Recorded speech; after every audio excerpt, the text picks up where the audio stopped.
से ज्यादा नियोजित शिक्षकों का। तो आज हम इसी मुद्दे पर बातचीत करेंगे और इस मुद्दे पर बातचीत करने के लिए हमारे साथ सीनियर जर्नलिस्ट लक्ष्मीकांत सजल जी हैं। सबसे पहले बहुत शुक्रिया। धन्यवाद। जैसा कि मैंने शुरू में ही कहा कि सूत्रों के हवाले से कल से खबर चल रही है कि दिसंबर में नियोजित शिक्षकों को परीक्षा दे देनी होगी। तो सबसे पहले हम जानना चाहेंगे कि इस खबर के पीछे की सच्चाई क्या है। सरकार की तैयारी ये थी कि परीक्षा नवंबर में ही लेना है। लेकिन चूंकि अब बीपीएससी की परीक्षा बीच में शुरू हो रही है सेकेंड फेज की, तो इसको लेके माना जा रहा है कि परीक्षा अब नवंबर लास्ट वीक नहीं तो दिसंबर, तो दिसंबर तक परीक्षा होगी। ये क्लियर है, दिसंबर तक परीक्षा होगी। ये परीक्षा होगी अपने यहाँ नियोजित शिक्षकों को राज्यकर्मी का दर्जा देने के लिए परीक्षा होगी। इसमें खास बात ये है कि ये इस अपने यहाँ 4.25 लाख नियोजित शिक्षक थे। 4.25 लाख में 28,518 या 815 माने 28,000 नियोजित शिक्षक अध्यापक बन चुके हैं, राज्यकर्मी बन चुके हैं, और बाकी बच गए करीब 3.5 लाख शिक्षक। तो उन 3.5 लाख शिक्षकों को राज्यकर्मी बनने के लिए परीक्षा देनी होगी और वो परीक्षा दिसंबर तक होगी। वो परीक्षा बिहार विद्यालय परीक्षा समिति लेगी। हालांकि अभी तक शिक्षा विभाग ने बिहार विद्यालय परीक्षा समिति को परीक्षा लेने संबंधी कोई प्रस्ताव नहीं भेजा है। नहीं भेजा है वो इसलिए कि जिस नियमावली के तहत परीक्षा होनी है वो नियमावली पहले तो नोटिफाई हो जाए।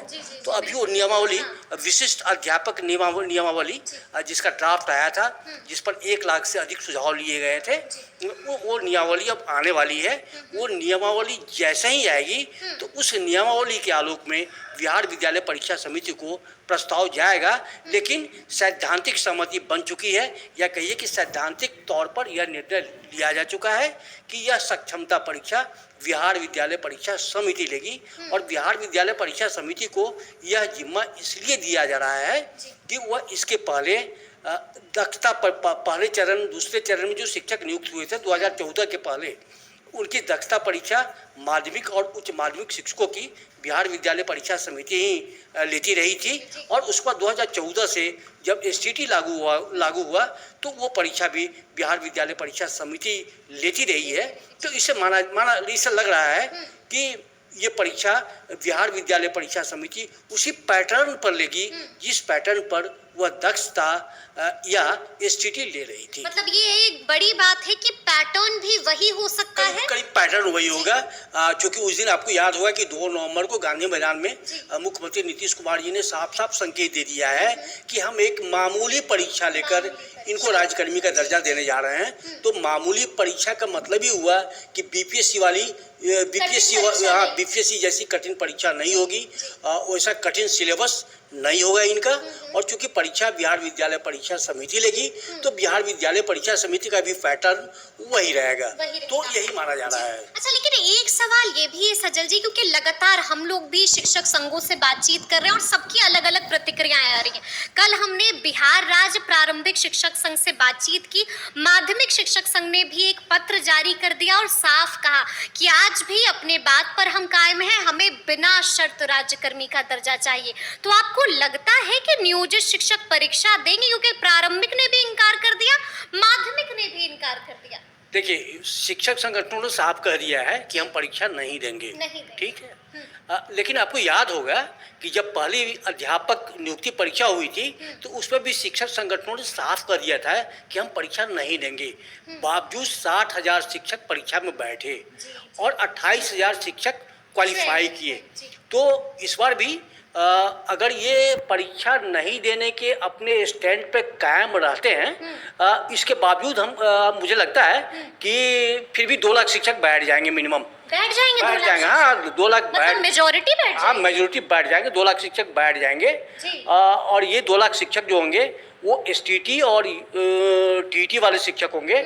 और इसमें वही शिक्षक नहीं बैठेंगे जो सेवानिवृत्ति की कगार पे हैं या जो दक्षता परीक्षा वाले प्राइमरी में हैं, तो उनको थोड़ी दिक्कत होगी, वो नहीं बैठ सकते हैं। लेकिन बाकी शिक्षक बैठेंगे। परीक्षा नहीं देने वाले वैसे शिक्षक होंगे जो या तो सेवानिवृत्ति की कगार पे होंगे या जो पहले फेज के दक्षता परीक्षा वाले या ऐसे कहीं जो 2006-7 के नियुक्त शिक्षक हैं, 8 के नियुक्त शिक्षक हैं, उनको थोड़ी दिक्कत होगी परीक्षा देने में, लेकिन बाकी शिक्षकों को परीक्षा देने में कोई दिक्कत नहीं है और वो क्वालिफाई करेंगे। मेजॉरिटी शिक्षक क्वालिफाई करेंगे और राज्यकर्मी का दर्जा लेंगे। लेकिन शिक्षक संगठनों का ये कहना कि आप हमारी परीक्षा लिए बिना हमको राजकर्मी का दर्जा दे दीजिए, उनकी मांग वाजिब है। हाँ बिल्कुल, उनकी मांग इसलिए वाजिब है कि भाई अब और कितनी परीक्षा है, दक्षता परीक्षा, टीईटी, एसटीईटी, तो वो तो उनका कहना भी वाजिब है कि जब हम ऑलरेडी परीक्षा दे चुके हैं तो फिर एक परीक्षा और क्यों?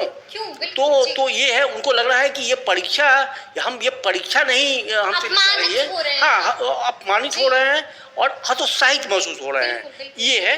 तो ये एक तरह से उनका दबाव है सरकार पर, यह कह के कि आप बिना शर्त राज्यकर्मी का दर्जा दीजिए, ये उनकी मांग है और अपनी मांग पर वो दबाव बनाए हुए हैं।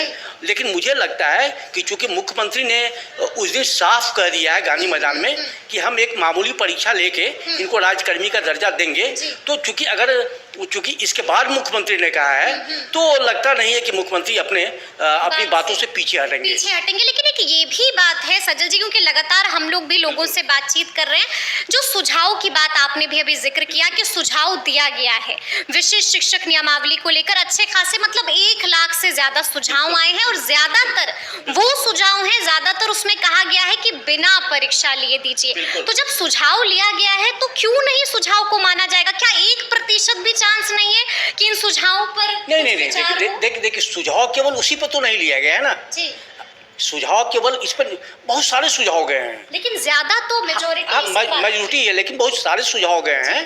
तो अगर इन सुझाव मांगना हमारा काम है, सुझाव लेना सरकार का काम है, लेकिन उसमें कौन सा सुझाव उसको सूट कर रहा है ये उस पर डिपेंड कर रहा है कि हम कौन सा मानेंगे, कौन सा नहीं मानेंगे, माने किस